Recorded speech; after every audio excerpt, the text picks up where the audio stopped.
Monsieur le Président, Monsieur le ministre garde des Sceaux, chers collègues honorables députés, Mesdames, Messieurs les techniciens des médias, je voudrais à l'entame de mon propos présenter mes condoléances à l'ensemble des députés, particulièrement à ceux de la 14e législature, suite au rappel à Dieu de notre collègue Fanta Sall, une dame avec qui nous avons partagé de grands moments durant cette 14e législature. Monsieur le Président, le collègue qui m'a précédé ici m'a demandé comment on dit corruption en Diola.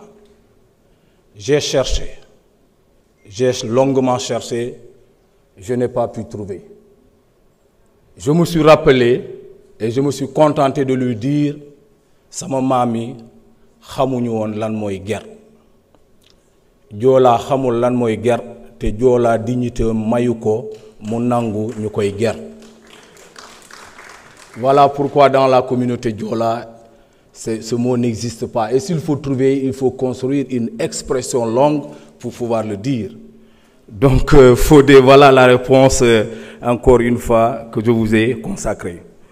Monsieur le Président, la communauté internationale, après avoir mesuré les méfaits de la corruption, a compris et fait de la corruption, de la lutte contre la corruption, un moteur et un gage de croissance économique.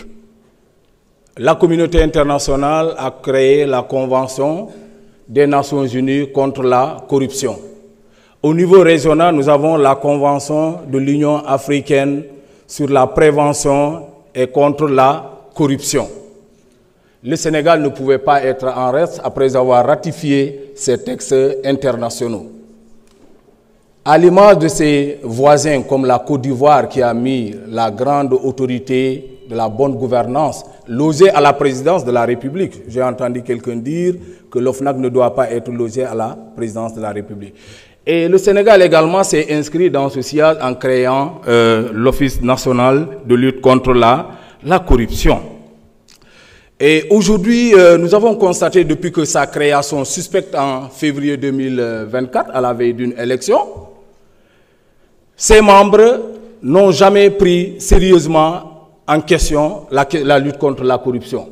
Comment pourrait-on comprendre depuis lors zéro interpellation, zéro inquiétude? Et je me suis même demandé pourquoi cette situation. Peut-être que parmi les membres, il y a un cas. Et s'il y a un cas, comment un cas pourrait interpeller, n'est-ce pas, des cas? Par moment, on nous dit qu'il n'y a pas un décret d'application. Et s'il n'y a pas un décret d'application, moi j'ai envie de dire, voilà le grand bluff, la grande arnaque pour ne pas poursuivre les grandes dignitaires de l'ancien régime. Voilà pourquoi, Monsieur le Président, nous estimons que ce projet de loi vient à son heure. Vient à son heure parce que dans cette nouvelle dynamique des nouvelles autorités, où chaque blocage aura un responsable situé, identifié, on ne pourrait pas continuer à avoir un organe qui ne fonctionne pas. On ne pourrait pas continuer à payer des gens à ne rien faire. Voilà pourquoi nous estimons qu'aujourd'hui, la mise en place de le nouvel OFNAC va permettre de prendre sérieusement la question de la corruption qui est en réalité un problème qui gangrène notre développement. Nous avons toujours connu des détournements par-ci par-là et la corruption elle est visible dans toutes les couches de la société. Dans la circulation, tout le monde note, constate pour le déplorer, les usagers de la route, les chauffeurs et tant d'autres qui font l'objet de corruption. Voilà pourquoi nous estimons qu'aujourd'hui, avec la nouvelle dynamique, repenser l'OFNAC est une très bonne chose.